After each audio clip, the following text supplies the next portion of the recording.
My pleasure, Sir Imp. I'll embroider it in the first volume of your all-encompassing chronicles.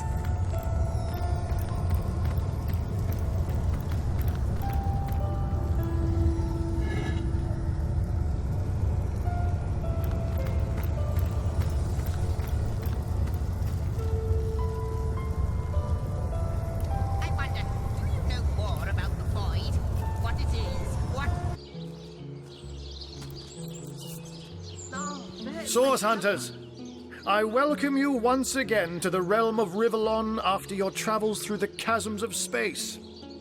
Nice to have found a shelter, wouldn't you agree? Where you can come to no harm. I know the imp historian has told you about his agent on Rivellon, and that agent is I. So now that you know of the alliance between me and Sir Zixzax, let us turn to the business at hand. Starstone.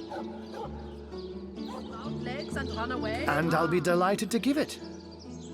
Dark webs are being woven around these parts, and it is my firm belief starstones are the flies the sorcerer spiders are trying to catch. It can therefore hardly be a coincidence that Councillor Jake was a collector of the stones we seek.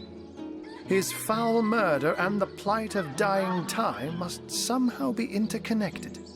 That means the task you have been given remains crucial. Find the assassin that did away with Jake, for you're bound to stumble upon Starstone along the way. While you were being lectured by our friend the historian and the grande dame of time, I snuck into his house and had a look around. The advantage of being a cat, you know. You go where you please with impunity. And sometimes the lady of the house even rewards you with a slice of fresh herring. That's where I saw them in a cabinet. Mere slivers, but specks of starstones nonetheless. They lay there, silent and innocent, though bloody murder may have been committed in their name. Don't we all long for a sanctuary where our worldly troubles can be held at bay? A bed or a basket so snug it becomes, in a word, safety. But perhaps I speak only for myself, not for veterans such as yourselves that by necessity call any patch of ground they rest upon home. Like any cat worth its salt, though, I deeply cherish a secret refuge unbeknownst to anyone. To be able to repose without a care is such a precious circumstance, save it all too seldomly.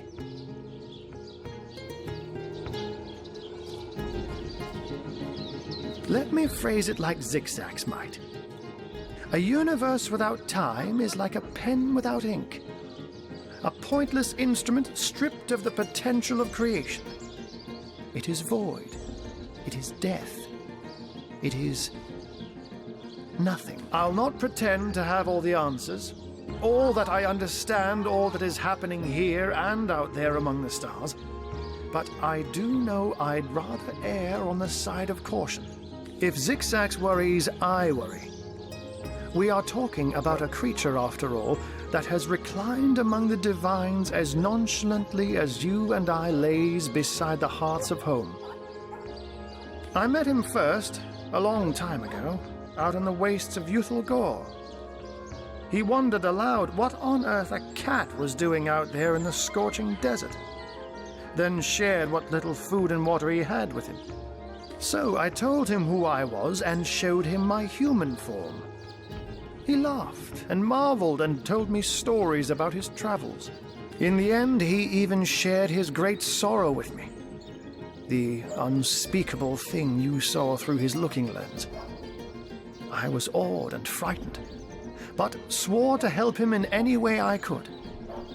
As of now, that includes helping the two of you. Oh, before you go, here, take this teleporter pyramid. A handy toy indeed that Zixzax asked me to give to you. You'll need the other one too if you want to make use of its powers, but alas, I seem to have misplaced it. Don't worry though. Use this one here and it'll take you straight to its twin. Now that this matter has been settled, hunters, I shall detain you no longer. But rest assured, I'll do my share of hunting too. So if you spot a white cat during your travels, do stop to say hello.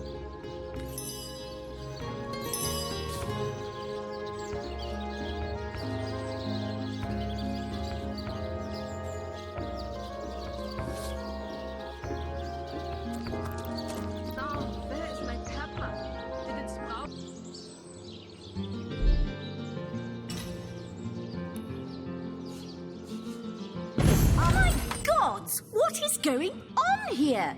First I have to shoo away a creeping white tomcat, and now there's a perfect stranger in my bathroom. Get out, will you?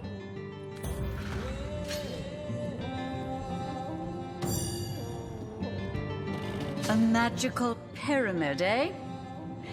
Frivolous and lecherous magic, more like. Leave my house, afore the divines punish you for your aberrant ways.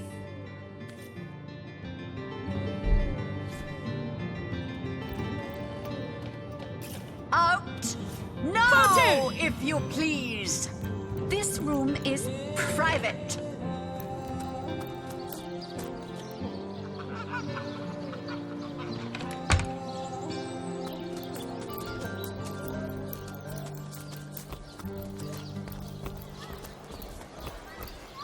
Heavenly herring, delicious dogfish, yours. Oh, hello, love.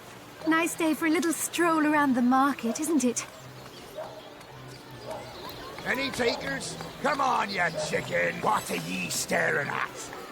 Captain Jack's the name, though the title may be a little generous at the moment. My crew ran off, and I can't find enough hardy souls to help me reload the ship and sail off.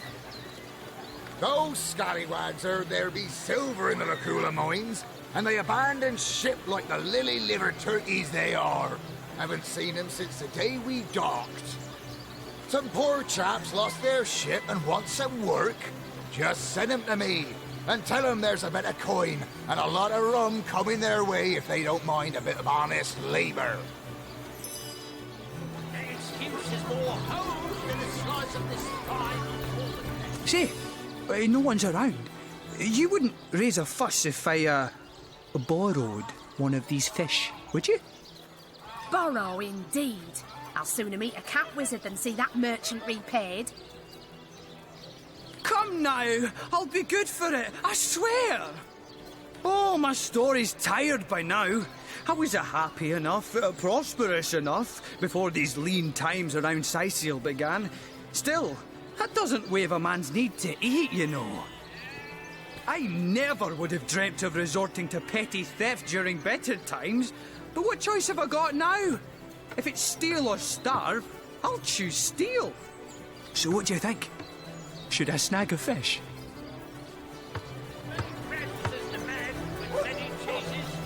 That merchant has to eat too, you know. Leave the fish alone. Yes, you know what they say about giving a man a fish. This man should learn to stand on his own 2 feet. I suppose you've got a point. Another day, another rumbling belly. Never fed a hungry man, you know. Fresh haddock. Excuses more hoes than a slice of this fine Coleman neck.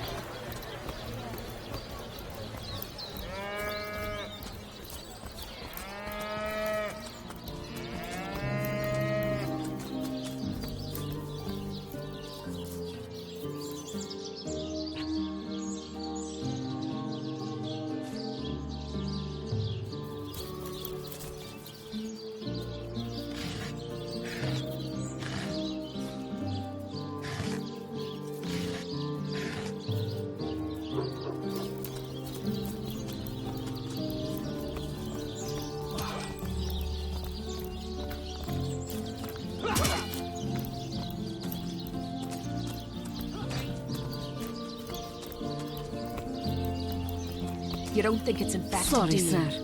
Come on now, I pulled her off you before she could do any real damage. Any real damage? Are you joking? I've been mauled. I'll be disfigured for life. Ah, come on with the dramatics. It's not as bad as all that. The face, Virius! She bit me in the face! Look on the bright side. Everyone knows the ugly soldiers are the most ferocious. Ugly'll be the least of it. The beast looks rabid. In that case, you'll have the pleasure of putting her down yourself. I wish for you to try and screech, woman! The beast speaks? So you've half a brain behind that feral maul, have you? The cretin's question crossed her lips and aped an air of aptitude. Hey, Tull, I think that was an insult. Don't pay attention to the beast, Virius. You'll only encourage it. Hey, who's that then? Come on, stand where my good eye can see you. Easy, Tull. That's the source hunter you're talking to. She may have the look of a woman if you squint hard enough, but she's no more than a wild animal. We got reports of a strange-looking outsider skulking through the town with her bow drawn. I found her crouched behind a tree, taking aim at a fat old rat trotting along the city walls. I tapped her on the shoulder to see what was what, and the beast startled like a wild cat and lunged right at me. Bit Tullia right in the face, she did. It wasn't pretty, and now it's got a chunk ripped off it to boot. Enjoy it while you can, Ver. There's not another legionnaire in the cohort that'll have you if I go rabid. Sorry, sir. Well, that's to be decided. She doesn't seem to be sick, despite Tully's moaning. We can't keep her here forever, but we can't well send her into the wilds again, can we?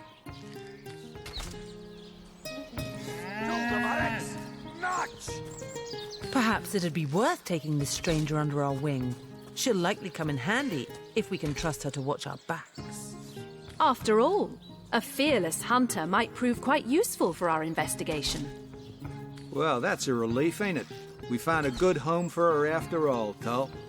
Heed me, Source Hunter. She's not good for anything more than cannon fodder. And don't turn your back on her when she's got that bow within arm's reach.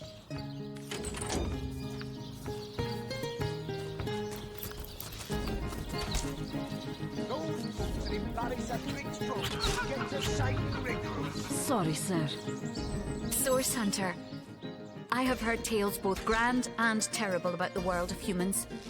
I myself was caged one moment and freed the next by our kind. In Home Forest, every creature acts according to the nature of its kind. Birds frighten easily, badgers fear little. But amongst men, there are no guarantees.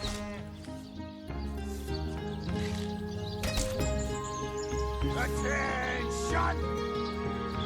About face! To the barracks! March! It is difficult for me to claim humanity as you do. I am still learning to see myself in the faces of those I meet. And those I meet do not always see themselves in me.